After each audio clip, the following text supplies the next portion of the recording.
Osama Bin Laden, el hombre que ordenó el ataque contra Estados Unidos.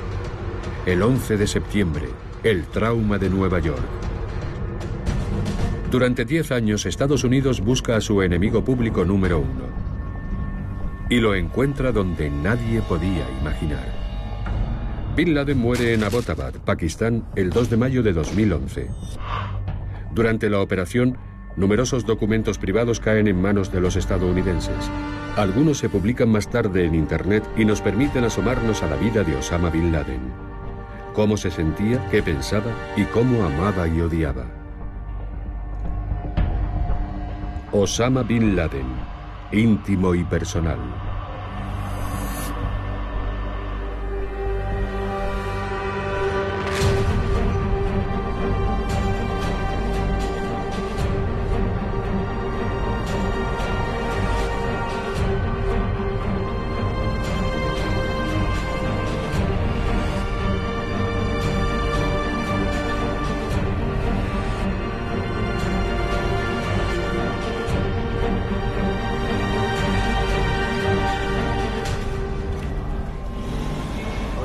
Abbottabad, Pakistán, una ciudad de 500.000 habitantes a los pies del Himalaya que disfruta de un clima de montaña con veranos frescos.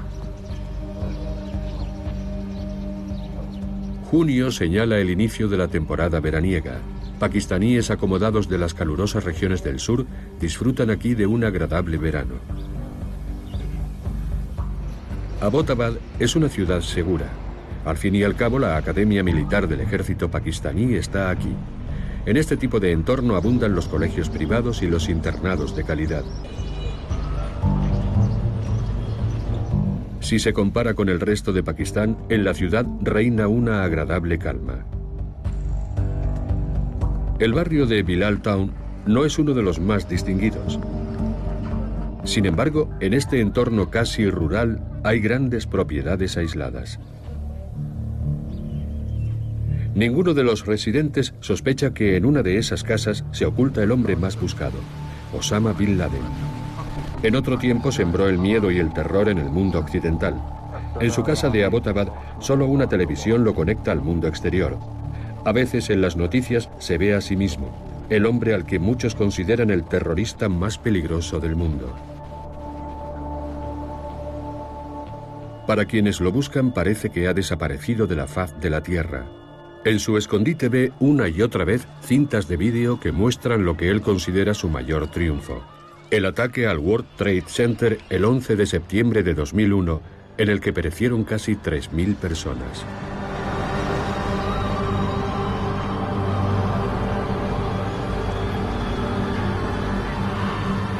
Aproximadamente 10 años después, Bin Laden quiere saborear su macabro triunfo una vez más. Desde su escondite escribe a uno de sus hombres de confianza. Pronto será el 10º aniversario del bendito ataque contra Nueva York y Washington. Todos sois conscientes de que debemos aprovechar el aniversario en los medios. Tenemos mucho que mostrar. Si Al Jazeera se muestra receptiva, les decimos que estamos dispuestos a cooperar. Podemos sugerirles que hagan un documental sobre este aniversario y ofrecernos a proporcionarles material impreso, audio y vídeo.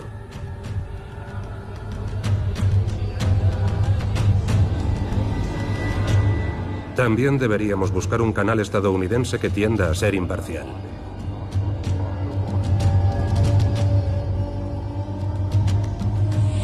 Según el gobierno estadounidense, que ha publicado 103 documentos en la red, son citas originales del propio Bin Laden. Material encontrado en Abbottabad en 2011, la mayoría en discos duros.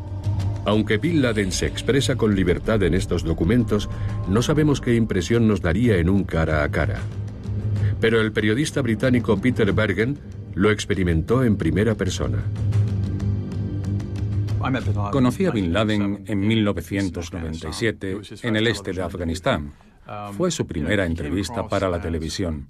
Daba la impresión de ser un hombre serio, bien informado. Muy discreto. Yo no me lo esperaba. Pensaba que iba a dar puñetazos en la mesa y a gritar. Y no fue así, estaba muy tranquilo. El 11 de septiembre de 2001, Osama Bin Laden humilla a la mayor potencia mundial, Estados Unidos. Osama está en una cueva en Afganistán. Rodeado de sus seguidores, lleva la cuenta de los aviones secuestrados que se estrellan contra sus objetivos uno tras otro.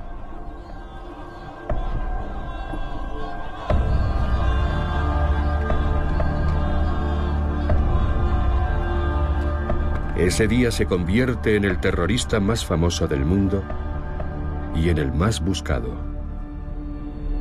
Pero no fue algo fortuito.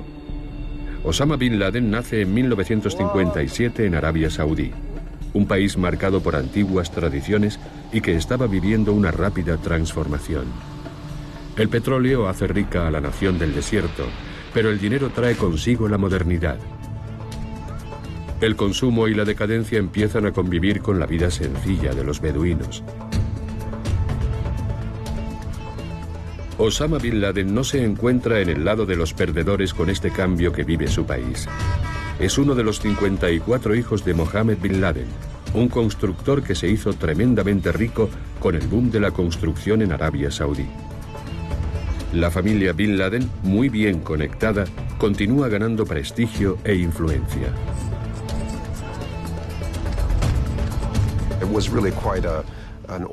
Era un clan muy bien organizado. Y según la tradición islámica, Osama sabía, como hijo reconocido de Mohammed Bin Laden, que contaría con una fortuna bastante considerable al morir su padre. Como muchos saudíes de su generación, al joven Osama le interesan las novedades. Los coches son su pasión. También le gusta jugar al fútbol.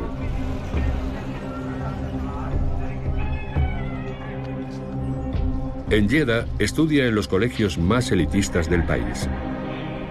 Su profesor de gimnasia en la escuela, Al-Tayer, procede de Siria. Allí pertenecía a la radical hermandad musulmana. Ahora vive exiliado en Arabia Saudí. Este profesor intenta deliberadamente influir en las ideas políticas del joven Osama. Osama tuvo una formación muy especial, en un entorno elitista influido por la cultura europea, pero también fue educado por activistas sirios de la hermandad musulmana que veían el Islam como un motor de cambio político y no solo como una práctica religiosa. Osama Bin Laden estudia economía y ciencias empresariales en la Universidad Rey Abdulaziz en Jeddah, pero asiste a conferencias de estudiosos islámicos. Uno de ellos, Abdallah Yusuf Assam, llama a los fieles a la yihad, la guerra santa. Deben defender la tierra del Islam de los infieles, y eso solo se puede conseguir extendiendo la lucha armada a la totalidad del mundo islámico. Afganistán.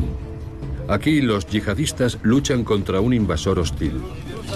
Las tropas de la Unión Soviética han ocupado el país.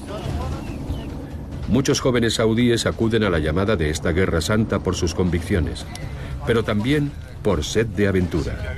En 1984, Osama Bin Laden se convierte en uno de ellos, y su participación en la guerra lo hace famoso en su país. En 1990, Estados Unidos despliega sus tropas en Arabia Saudí. Su misión es liberar a la vecina Kuwait, invadida por el dictador iraquí Saddam Hussein. Para Bin Laden, la presencia de tropas norteamericanas en su patria es una afrenta al mundo musulmán. Los lugares santos del Islam, la Meca y Medina, están en Arabia Saudí. La retirada de los rusos pone fin a la aventura de Bin Laden en Afganistán. El militante fundamentalista busca una nueva esfera de actividad. En aquel momento, llega incluso a ofrecer al ministro de Defensa un ejército de voluntarios para combatir a los iraquíes. Pero cuando el ministro y el rey desprecian su ofrecimiento, Osama Bin Laden opta por pasarse a la oposición. A partir de entonces parece que empieza a pensar en emprender acciones, incluso violentas, contra Arabia Saudí y sus aliados extranjeros, principalmente Estados Unidos. Su odio contra Estados Unidos culmina en los ataques del 11 de septiembre de 2001. Los norteamericanos contraatacan. La caza de Bin Laden ha comenzado. Al principio con equipos de la CIA en Afganistán. Pero no consiguen encontrar a Bin Laden. Ni siquiera cuando tropas de Estados Unidos se internan en la región del Hindu Kush a finales de 2001, consiguen dar con él. Durante años, los estadounidenses presuponen que Bin Laden se esconde en las montañas de Afganistán o en las regiones tribales de Pakistán. La búsqueda de Bin Laden a lo largo de toda una década, a veces creo que fue una fuente de gran frustración para los servicios de inteligencia, si no de bochorno. ¿Cómo era posible dedicar tantos medios y tantas personas a aquella búsqueda y conseguir tan poco? Hay que tener en cuenta que la inversión pública en este asunto tuvo sus altibajos. Estaban ocurriendo otras cosas. Llegó la invasión de Irak y los graves acontecimientos que sucedieron al final de la guerra en Irak, las consecuencias de la guerra. Aquello restó recursos a la búsqueda de Bin Laden y la atención pública también disminuyó. Pero desde 2005, Bin Laden no tuvo que esconderse en aldeas o en cuevas de las montañas. En 2004, un intermediario pakistaní compra varios solares colindantes en un barrio de Abbottabad. Paga por ellos $50.000 y solicita un permiso de edificación. Su cliente quiere construir una vivienda con espacio para una docena de residentes. En 2005, un equipo de construcción levanta la casa. El vecindario se ha elegido con mucho cuidado.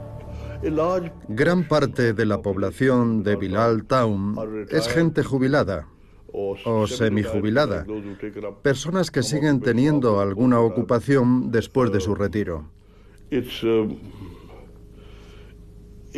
No es una zona activa, donde la gente se levanta a las 6 de la mañana para ir a trabajar. Es un barrio tranquilo, donde el día empieza a las 9 de la mañana, y los que se levantan antes son los menos, la verdad. No hay mucha interacción social. La casa está rodeada por un muro, algo habitual en una cultura que oculta a las mujeres de los ojos de los extraños. Shaukat Qadir conoce la situación en Abbottabad. El edificio era grande, era bastante grande, pero la mayoría de las casas de las residencias de Bilal Town tienen un tamaño similar. Son unos 5 canars de terreno en el idioma local, que vienen a ser unos 2.000 metros cuadrados. No son demasiados, pero es una propiedad grande, aunque para la mayoría de las familias de clase media de la zona no sería una casa especialmente grande. Y desde ese punto de vista, tampoco es tan cara. Bin Laden escribe cartas, memorándums y mensajes desde su escondite. Sabe que debe tener mucho cuidado. En la casa no hay conexión a Internet ni teléfonos móviles, pero tampoco está completamente aislado. No olvidemos que tenía mucho tiempo libre, así que escribía memorándums de 46 páginas a sus lugartenientes y a continuación los copiaba en una memoria USB y se la daba a un correo. Estos correos eran perfectos para Bin Laden, porque también eran sus guardaespaldas. Hablaban árabe porque habían crecido en Kuwait, pero eran de Pakistán y también hablaban el idioma local, así que podían presentarse como naturales de la región. Los correos entregan los mensajes de Bin Laden a intermediarios, la mayoría en memorias USB.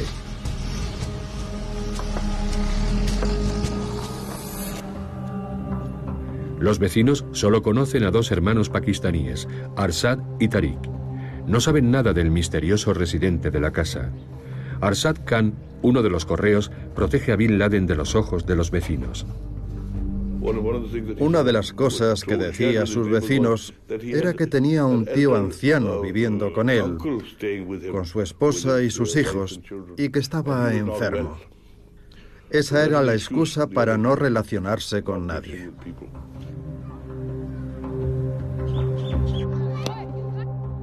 Eran extremadamente cuidadosos con la seguridad. Si un niño lanzaba un balón o una pelota de cricket por encima del muro, los guardaespaldas no se la devolvían, ni le dejaban entrar a buscarla. El guardaespaldas le daba 50 rupias para que se olvidara de ella. Nadie podía entrar en la propiedad. Bin Laden no vive solo en la casa. Parte de su familia está con él.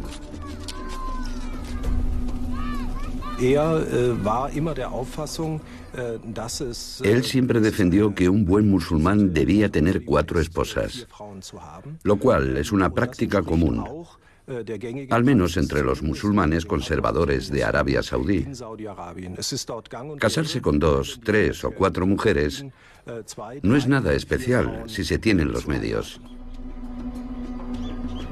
2 de sus 4 esposas están con él en Abbottabad. De hecho, 2 de sus hijos nacen aquí. Como Bin Laden señala en una de sus cartas, vivir con niños cuando te escondes del mundo entero supone todo un desafío. Una de las medidas de seguridad más importantes es controlar a los niños. No hay que permitir que salgan de casa, excepto en casos de extrema necesidad, como la atención médica, ni que salgan al patio sin un adulto que controle el volumen de su voz. En la casa había una docena de niños, hijos y también nietos de Bin Laden. Apenas existen fotos de estos niños. Las 2 esposas habían recibido educación y tenían una clase en la que enseñaban a los niños. También les ayudaba Bin Laden instruyéndoles sobre distintas materias. El patriarca visita la clase casi todos los días. Muestra interés por el progreso de sus hijos. Bin Laden prestaba mucha atención a sus hijos y a su familia. No es extraño que personas que perpetran crímenes en masa tengan al menos una faceta de bondad. Y Bin Laden era indiscutiblemente un padre dedicado. Leía poesía a sus hijos, los instruía en el Corán. Las cartas que recibe de sus hijos adultos, que no pueden estar con él, muestran un gran afecto hacia su padre. Una de sus hijas escribe: «Te añoramos constantemente y nos alegra escuchar tus mensajes de voz». Su hijo Hamza le dice: «Amado padre, no puedo ni imaginar cuánto durará esta amarga separación. Aún recuerdo la última vez que te vi». La respuesta de Bin Laden es igualmente afectuosa.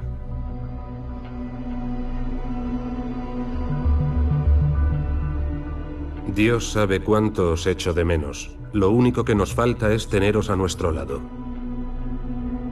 Pero el líder terrorista sabe que es afortunado, teniendo en cuenta las condiciones de su escondite.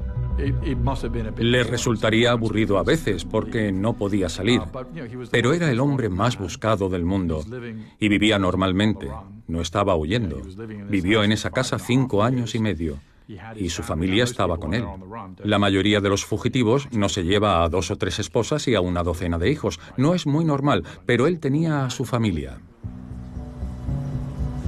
La búsqueda de Bin Laden es todo un desafío para los investigadores del cuartel general de la CIA en Langley, Virginia. Su trabajo exige mucho tiempo y aún más paciencia.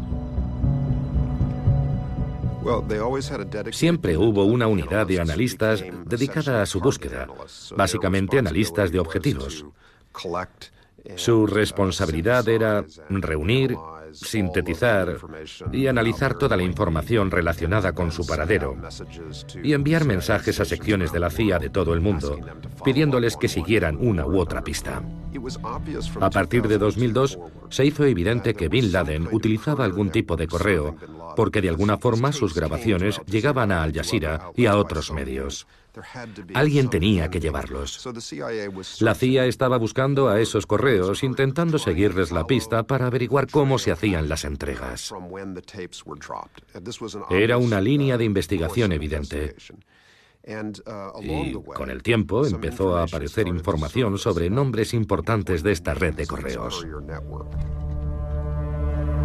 En 2010, los estadounidenses empiezan a vigilar a un hombre que previamente ha tenido relación con Al-Qaeda y que al parecer hace de correo en Pakistán. Pero aún no saben para quién trabaja. El número 3 de Al-Qaeda, Atiyatala, advierte a Osama: ya te he dado mi opinión, creo que debemos reducir nuestra correspondencia. Pero Bin Laden no quiere perder aún más el contacto, y escribe: los hechos prueban que la tecnología y todos los avanzados sistemas que usan en Estados Unidos no pueden capturar a un muyahid si este no rompe las normas de seguridad. Imagine lo que sería intentar controlar a una organización global sin utilizar el teléfono o Internet. Eso hacía Bin Laden. Tenía cierto control porque enviaba mensajes a su gente en memorias USB con correos. Pero no podía saber si sus mensajes se recibían. Las respuestas podían tardar meses en llegar. Era como dirigir una gran organización a principios del siglo XIX enviando mensajes físicamente a alguien. Y esto tiene consecuencias. Hay subcomandantes que empiezan a cuestionar la autoridad de Bin Laden. Uno de ellos escribe: no hay duda de que al vivir apartado, debido a cuestiones de seguridad, puede impedirle ver con claridad.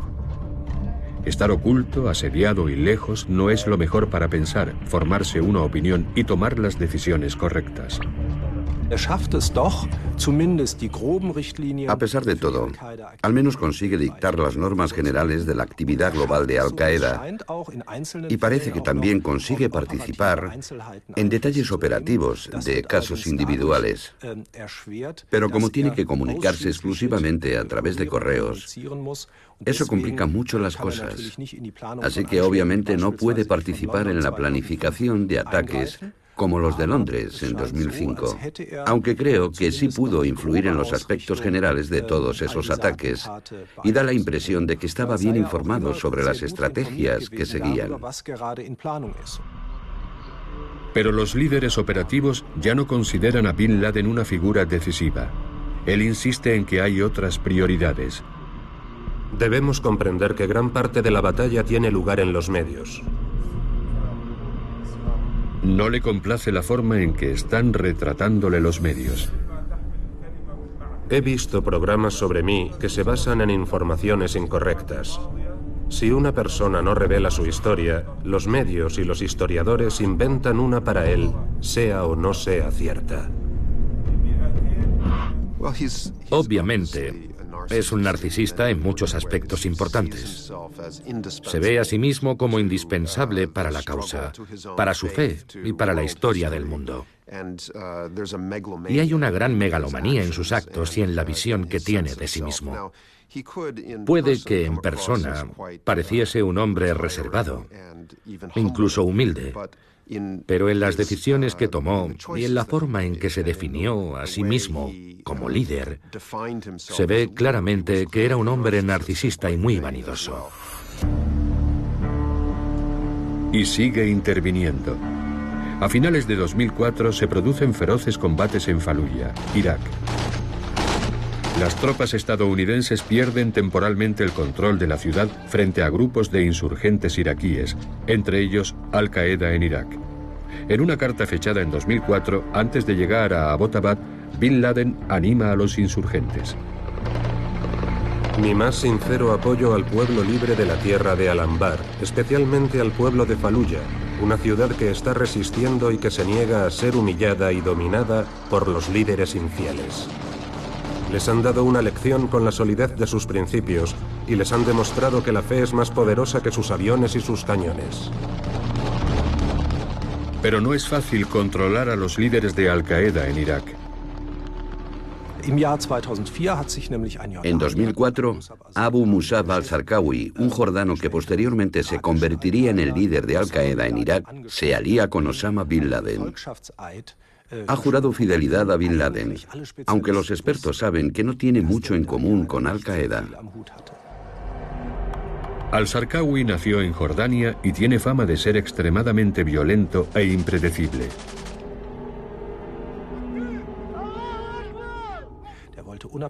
Quería seguir siendo independiente y hacer la guerra a su manera.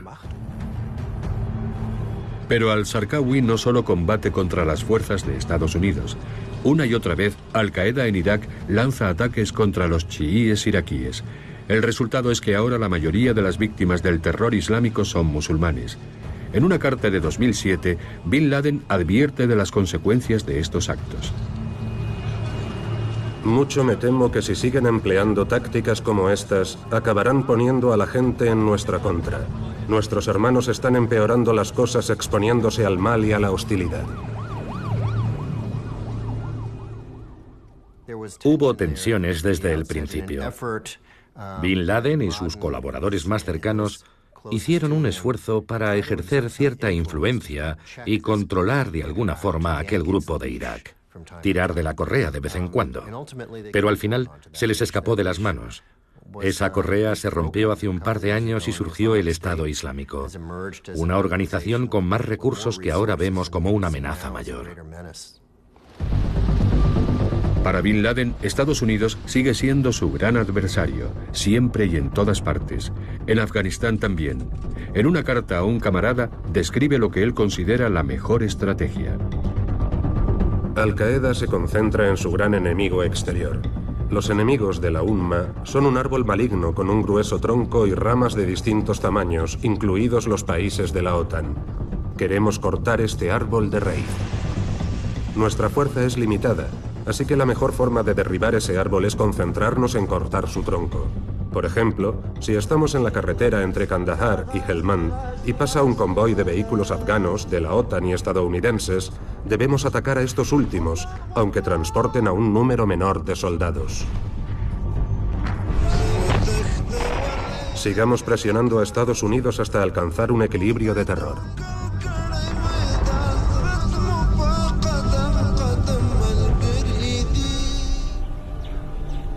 Pero todo esto ocurre lejos de Abbottabad, donde lo único que puede hacer al que se considera el hombre más peligroso del mundo es dar un paseo diario por el patio. Toma todo tipo de precauciones para evitar que lo descubran. Son muy reservados. Incluso queman la basura en lugar de sacarla a la calle. Bin Laden quiere que la casa sea lo más autosuficiente posible. Los guardaespaldas compraban cabras por la zona y las sacrificaban allí. Vi que había vacas para tener leche. También había gallineros con gallinas para tener huevos. Y huertos donde cultivaban verduras. Vi pepinos, lechugas. Era un entorno completamente autosuficiente. Y tenía un lado práctico. Cuantas más cosas pudieran cultivar o criar, menos tendrían que salir a comprar. Y en ese sentido, la seguridad era prioritaria. Bin Laden tiene motivos para tomar precauciones. Su escondite está al alcance de los norteamericanos, que desde 2009 han estado realizando cada vez más misiones especiales desde sus bases en Afganistán. Noche tras noche, lanzan unidades desde el aire para registrar casas y eliminar a individuos clave.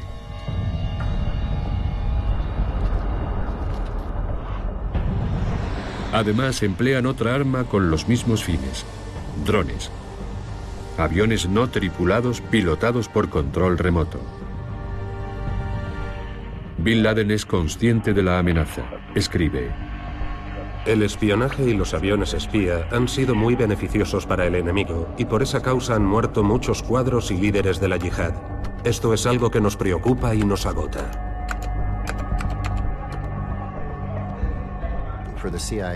La CIA y los responsables de las misiones de contraterrorismo vieron el potencial de este recurso antes que sus homólogos del ejército, para los que solo eran unos aviones raros. ¿Qué utilidad podían tener? No supieron ver todo lo que eran capaces de hacer tan rápido como lo hizo la CIA.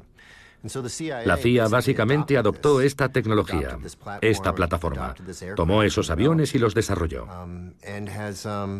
Y los ha perfeccionado hasta un punto asombroso. Ahora la forma en que se hacen las vigilancias e incluso los ataques con drones son casi como una coreografía. En 2009, un ataque con un dron en la región fronteriza entre Pakistán y Afganistán mata a Saad, el hijo de 30 años de Bin Laden. Era uno de los altos mandos de Al-Qaeda y muchos veían en él al sucesor de su padre.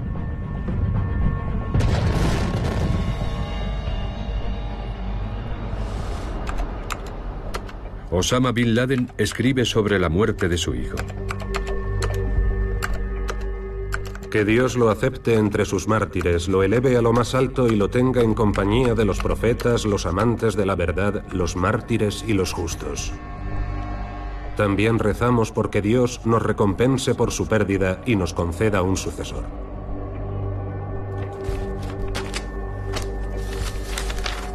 Enviaba a sus hijos mensajes contradictorios. A veces los urgía a seguirlo al combate. En un momento dado, según unas memorias publicadas por uno de sus hijos, los animó a convertirse en terroristas suicidas, lo cual es algo que cuesta entender.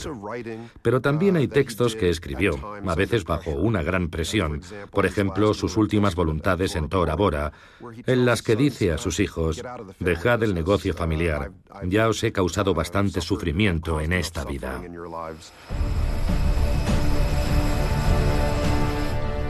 Este hombre está detrás del uso masivo de drones, el presidente Barack Obama. Y este otro es una figura clave en el ejército americano, el general Petraeus. Ambos se convierten en objetivos en las fantasías de venganza y omnipotencia de Osama Bin Laden. He pedido que se preparen 2 grupos con la misión de atacar el avión de Obama o Petraeus, de cualquiera de los dos, si visitan Afganistán o Pakistán. Obama es el líder de los infieles. En cuanto a Petraeus, es el hombre más señalado en este último año, y su muerte alteraría el curso de la guerra. Este tipo de cosas no se pueden descartar, pero cada vez parecía menos probable. Daba más la impresión de que Bin Laden estaba perdiendo el contacto con la realidad de la organización que dirigía y sus posibilidades. Eran puras fantasías. Pero Bin Laden se ve a sí mismo como un hombre realista, cree conocer bien a su enemigo y escribe: Una de las cuestiones más importantes cuando hay un conflicto es que cada bando debe informarse bien sobre la cultura de su enemigo, su historia y su forma de pensar. Ellos ya eran nuestros enemigos desde antes del Islam, y su odio siguió creciendo después de llegar el Islam. La civilización occidental ocupó nuestra tierra durante 1000 años, los griegos 400 y los romanos 600. Creo que tenía su propia teoría sobre la historia, basada en ciertas profecías e interpretaciones de textos islámicos con los que había crecido, pero sumamente distorsionada por conversaciones de campamento junto al fuego entre exiliados radicales en el entorno de estos conflictos. Y de alguna forma crearon su propia mitología para explicar lo que estaban haciendo, para explicar por qué era trascendental y cómo aquello conduciría a una transformación de gran importancia. No comprendía a Estados Unidos en absoluto.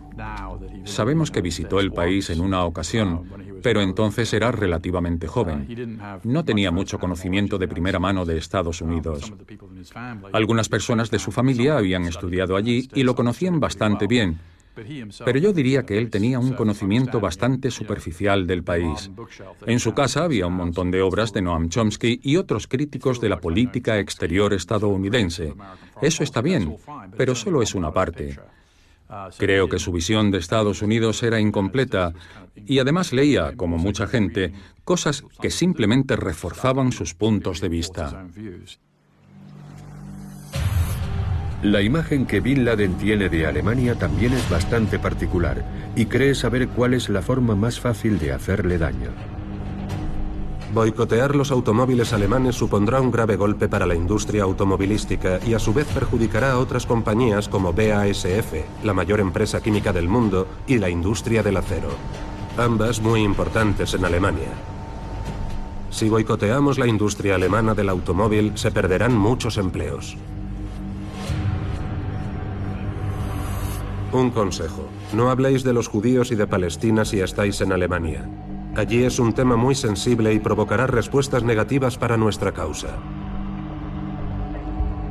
Pero a ojos de Bin Laden, el gran adversario es Estados Unidos.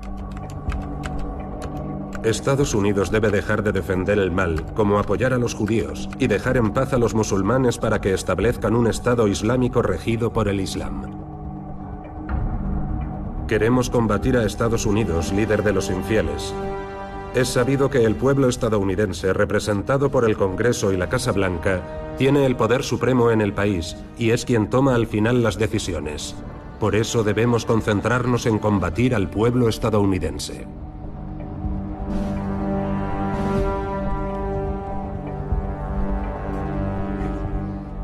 En resumen, hasta 2011, Al-Qaeda era una de las organizaciones terroristas más violentas de la historia. Su objetivo era atacar y matar a civiles en Estados Unidos y en el resto del mundo occidental. Bin Laden hace sus cálculos. La población de Estados Unidos es de 300 millones. En Afganistán murieron 1.000 soldados y 4.000 en Irak. Eso significa que el impacto es mínimo porque ese número es muy pequeño. No basta para que el pueblo de Estados Unidos se rebele y obligue a los políticos a parar la guerra. Si queremos lograr nuestro principal objetivo, tenemos que realizar nuestras operaciones en Estados Unidos. Una gran operación en su territorio afectará a la seguridad y a los nervios de sus 300 millones de habitantes. Por eso debemos presionar al pueblo estadounidense, operando en el interior del país. Pero pensar en nuevas formas de terror no es lo único que hace Bin Laden en su escondite. También le preocupan otros problemas, como muestran sus cartas. Necesito una relación completa de mis fondos. Y enviadme también $30.000 de mi fondo personal. Si no hay suficiente dinero en mi fondo personal, por favor, tomadlo como préstamo de la cuenta general. Al-Qaeda tenía problemas de financiación muy a menudo, aunque había sido una organización terrorista que en su tiempo contaba con mucho dinero. Por ese motivo, Osama Bin Laden se vio obligado a vivir en condiciones muy modestas durante años. Pero su ideología y sus creencias también jugaban un papel importante en esto. Osama estaba emulando a sus antepasados saudíes y yemeníes. En el llamado wahabismo, la interpretación del Islam preponderante en Arabia Saudí, llevar una vida austera es importante, es un ideal. Por todo esto, Bin Laden vive tan modestamente como el resto de sus vecinos de Abbottabad. No vivían con demasiadas comodidades, diría yo. La casa principal tenía un salón, una cocina y había 2 dormitorios en cada planta, así que en total la casa tenía 9 habitaciones para 17 personas. Se supone que con ellos debe reunirse alguien más, procedente de Teherán. Karia, otra esposa de Bin Laden, lleva años detenida con varios de sus hijos en Irán, la nación que dirigen los mulás chiíes. Un diplomático iraní había sido capturado por Al-Qaeda. Lo habían retenido durante un par de años y los iraníes querían recuperar a aquel diplomático. Ellos tenían algo que quería Al-Qaeda. Tenían a varios miembros de la familia Bin Laden que estaban en Irán bajo una especie de arresto domiciliario, así que se hizo un intercambio de prisioneros. Bin Laden quiere a toda costa que Karia se reúna con él, pero sus colaboradores pakistaníes no están de acuerdo, como escribe a su esposa a finales de 2010. He estado con algunos hermanos de esta zona varios años y para ellos es agotador tenerme aquí por los problemas de seguridad. Van a cerrar esta casa y nos han pedido que nos vayamos. Dicen que somos demasiados, más de los que pueden mantener aquí. Bin Laden está dispuesto a correr un gran riesgo por su esposa, e incluso a abandonar la casa para reunirse con ella en secreto. En otra carta pide opinión a un hombre de confianza. Si Dios quiere, la visitaré. En tu opinión, ¿cuál es el momento más adecuado para ir de nuestra zona a la vuestra? ¿Al amanecer, cuando hay menos movimiento por el frío, o al anochecer? ¿Crees que alguien podrá llevarme al lugar donde me reuní con nuestro hermano hace tiempo en la ciudad vecina? La carta sugiere que salió de la casa al menos una vez.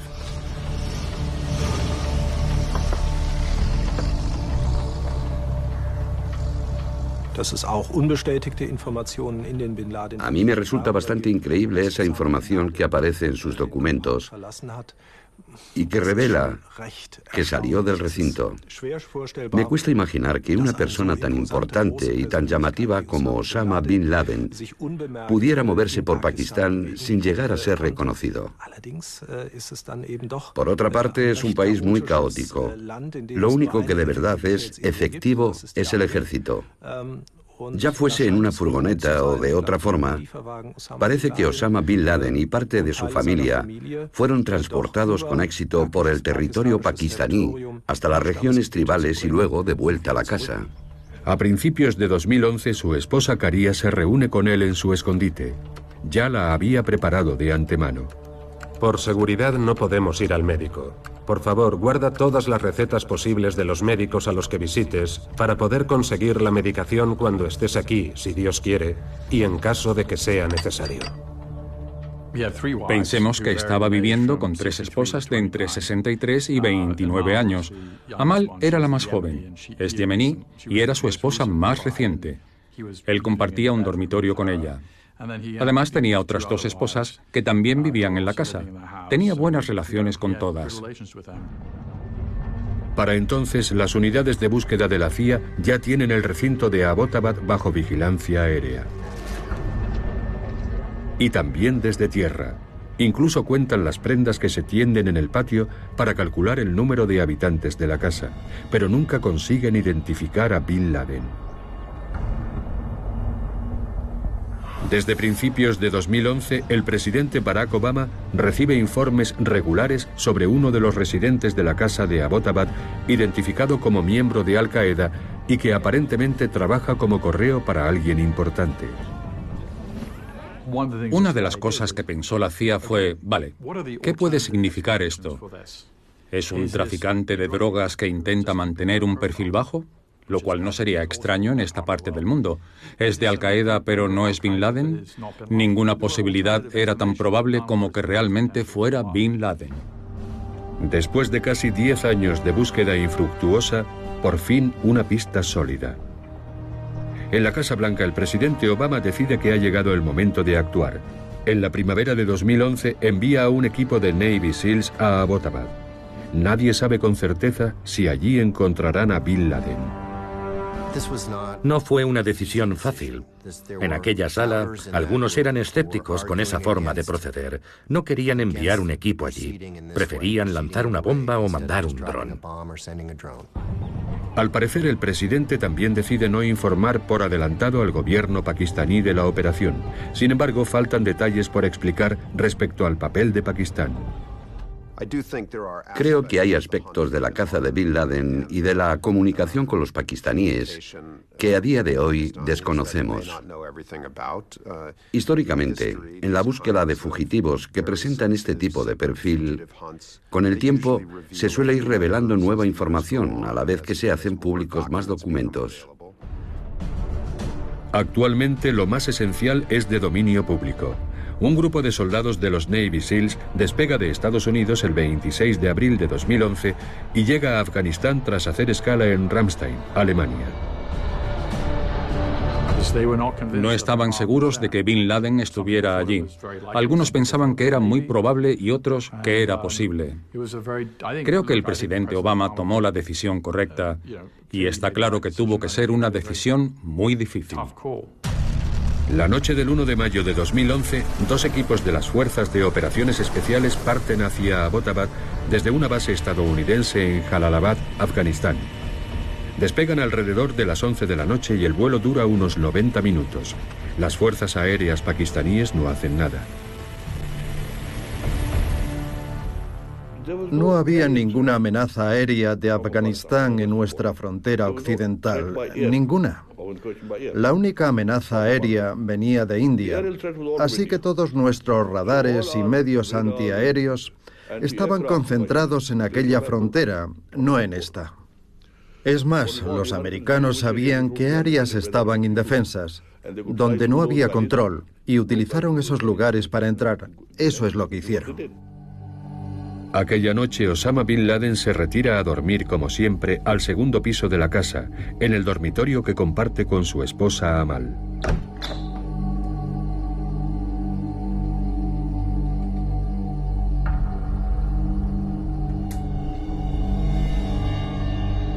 A la 1 de la mañana los comandos entran en el recinto.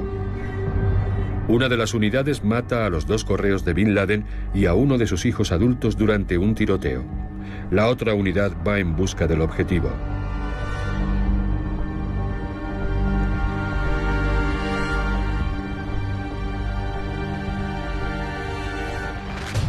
Osama Bin Laden no ofrece resistencia.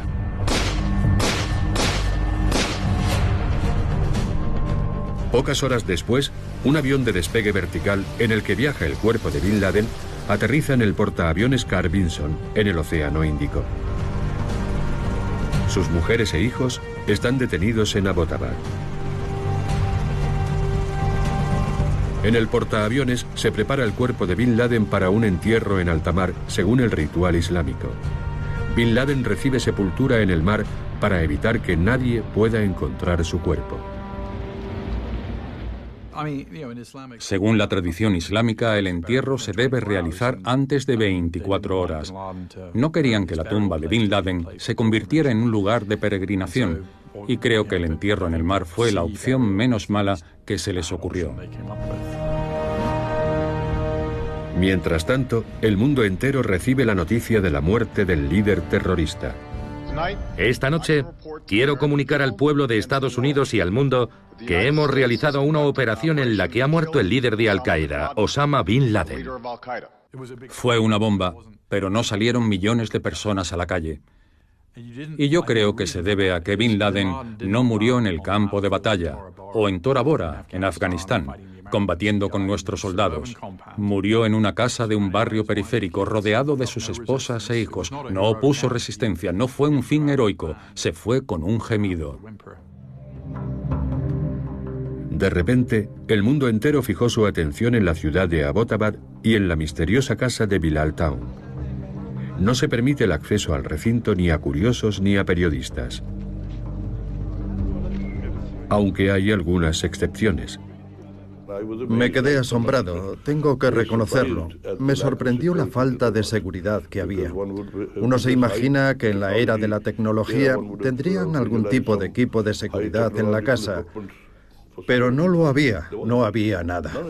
Poco después del drástico suceso, Shaukat Qadir, como general retirado del ejército pakistaní, consigue un permiso para acceder al escondite de Bin Laden. Un detalle llama su atención. Alguien que huye, que se oculta de la ley, lo primero que piensa, lo primero que necesita son vías de escape. Alguna vía de escape. Es lo primero que esperaba encontrar, que hubiera tenido alguna forma de escapar. Pensé que quizá el ataque fue tan repentino que no tuvo tiempo de huir, pero no había nada. Nada. No había cámaras en el exterior que les permitieran ver si alguien intentaba entrar. No había nada de eso. Es sorprendente. Las autoridades pakistaníes tampoco quieren que la casa de Bin Laden en Abbottabad se convierta en un lugar de peregrinación, así que en 2012 se derriba. Pero el recuerdo de Bin Laden no se borra con una demolición.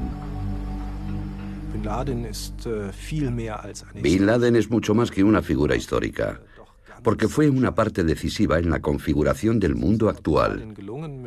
Bin Laden hizo reaccionar a una superpotencia y consiguió que contraatacara utilizando unos ataques terroristas altamente efectivos que siguen definiendo la política global hasta el día de hoy.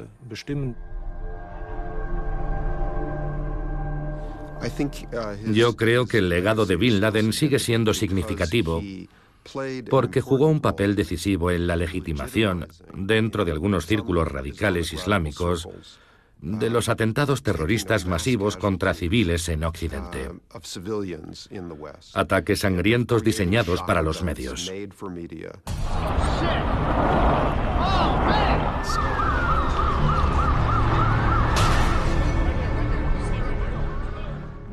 Ahora hay un nuevo estilo de terrorismo que Bin Laden ayudó a inventar.